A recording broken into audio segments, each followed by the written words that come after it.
कृष्ण भगवान की जय चरण पाड़ी की जय। ये जो चरण है भगवान का, बाएं चरण पूरा आगे है, दाहिने पैर का अंगूठा पीछे है, लाठी का निशानी है। ये जो पत्थर हमें दिख रहा है, इस पत्थर का नाम है नंदेश्वर पर्वत। शंकर जी यहाँ पर्वत बन के विराजमान है। शंकर जी के ऊपर में खड़ा होकर के श्याम सुंदर कृष्ण भगवान वेणु बजाया। वेणु वाद्य ऐसे बजाया जे गैया, कीट, पतंग, खग, मृग, ब्रजवासी तीनों लोग 14 भुवन सबका मन धीर हो गया। जो जड़ थे वो चेतन हो गए।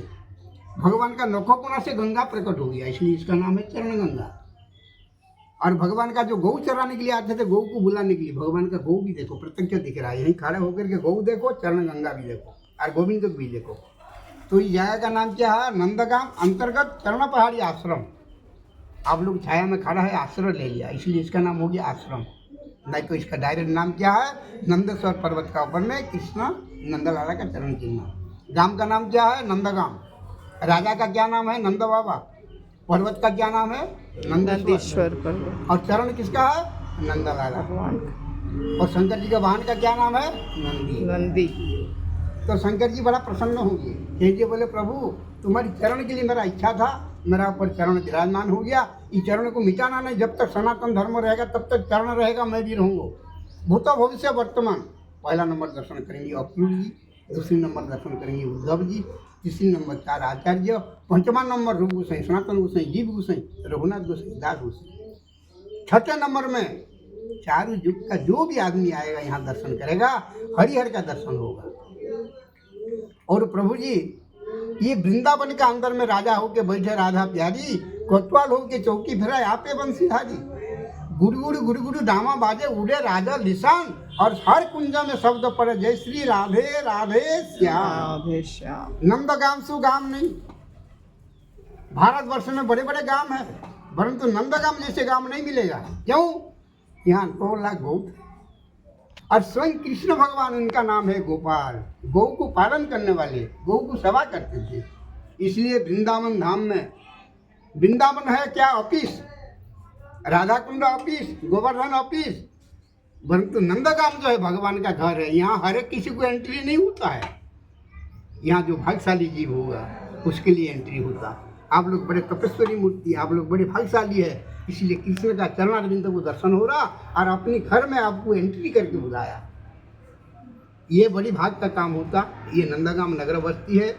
नंदगाम सो गाम नहीं। यहाँ 9 लाख गौ जब थे, कृष्ण जब ग्वारिया थे, इसलिए इस जगह का ज़्यादा प्रभाव है। और जो भी आता इसी ब्रज धाम, उद्धव भी आया था बड़े ज्ञानी बन करके। ये चरण को जब भी दर्शन किया, उद्धव जी क्या कह रहे? उद्धव किसी को प्रणाम नहीं करते थे, नमस्कार नहीं करते, ज्ञानी पुरुष है। कृष्ण का बगल में बैठना, कृष्ण को भी कभी प्रणाम नहीं किया। कृष्ण कहिए ब्रजवासी मेरे लिए रू रहे होंगे, ब्रज जाके कोई समझा देता तो बढ़िया होता, बड़ा ज्ञानी पुरुष है आप। बोले प्रभु आप भेजो मेरे को, मैं जाऊँ, मैं समझाऊंगा। जब ब्रज में आए, एक ब्रजवासी मिला। ब्रजवासी से कह रहे, बोले बाबा ये ब्रज है? बोले हाँ भैया ये ब्रज है। अरे आप तो कृष्ण है, आप तो बड़े दिन से चले गए थे, आप तो आगे। बोले बाबा मैं कृष्ण नहीं हूँ, कृष्ण का सखा हूँ। अच्छा हमारे कृष्ण का ठीक है? बोले वो तो परम ब्रह्म है, वो तो नारायण है। कृष्ण का हमारी 2 हाथ है, 2 पाँव है, 4 भुजा नहीं है हमारी कृष्ण, वो तो 2 हाथ वाले हैं। आप इतनी बड़े ज्ञानी क्यों बन रहे? 4 भुजा। ब्रह्म बता रहे, नारायण ब्रह्म है, आदि ब्रह्म, श्वेतो ब्रह्म, निराकार ब्रह्म नहीं। हमारी कृष्ण जो है 2 हाथ है, 2 पाँव है, हमारे साथ में नाचने कूदने वाले हैं, लीला करने वाले था। हमारे कृष्ण कैसे है पहले बताओ। बोले क्या आपको मैं समझाऊंगी? ठीक है। अच्छा बेटा एक बात है, तुम्हारे नाम क्या? बोले उद्धव। अच्छा बेटा कुछ खाए? नहीं खा? चलो पहले घर में दही दूध मठा खाओ। ये हमारी ब्रज का ये भोजन पहला नंबर भोजन है। मेरे कन्या खाता था, मक्खन खाता था, तो आपको हम खुबानी सखा भी है। जब आते समय कह रहे, बोला हमारे पास में कृष्ण नहीं है, कोई डट के आ रहा हमारी, किंतु कृष्ण का चरण है हमारे पास में। 24 घंटा में एक बार हम चरण को भी दर्शन करते हैं, हम सोचते हैं हमारे कृष्ण हमारे साथ में बैठे हैं।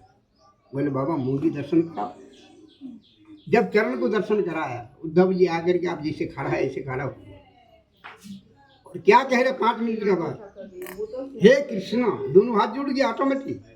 हे कृष्ण करुणा सिंधु दीनबंधु जगतपते गोपेशो गोपिका कांत राधा कांत नमस्ते। मैं आपको नमस्कार कर रहा हूँ प्रभु। जब कृष्ण द्वारिका से अति फुर्ती आई है कि बोले उद्धव जी, अरे मैं किस लिए भेजा था, क्या हो रहा है यहाँ? बोले प्रभु आपको नमस्कार। उद्धव जी, द्वारिका में एक दिन भी नमस्कार नहीं किया, मेरे साथ में सोना बैठना खाना, यहाँ क्यों नमस्कार किया? बोले प्रभु नंदगाम पावन भूमि है, नंदगाम गौ भूमि है, गोलोक धाम है, मेरा चित्त गति मति प्रभु यहाँ आके सब बदल दिया। मेरा भीतर में भक्ति नहीं था प्रभु जी, मैं ज्ञानी जरूर, नंदगाम में जब आया प्रभु मेरा भीतर भक्ति प्रवेश हो गया। मैं आपको बार बार कोटि कोटि जीवन जीवन के लिए आपको नमस्कार करता हूँ। तो ये वही पावन भूमि है, ये वही चरण है। आप जो दर्शन कर रहे प्रत्यक्ष इसी धाम में आए हैं तो आप जरूर गौ सेवा जरूर करना। कोई सेवा मत करो, गोविंद सेवा गौ। अगर धन है धन से करो, धन नहीं है तन से करो, तन नहीं है मन से करो, सेवा जरूर करो। ये गौ भूमि है। धन उपार्जन करते तो जितनी भी तुम धर्म करोगे वो तुम्हारी आगे के लिए कहेगा नहीं। यहाँ दान पेटी नहीं रख दिया, हम किसी से मांगते नहीं, किसी को पटाते भी नहीं, ये पटा के बाबू जी ले रहा होगा।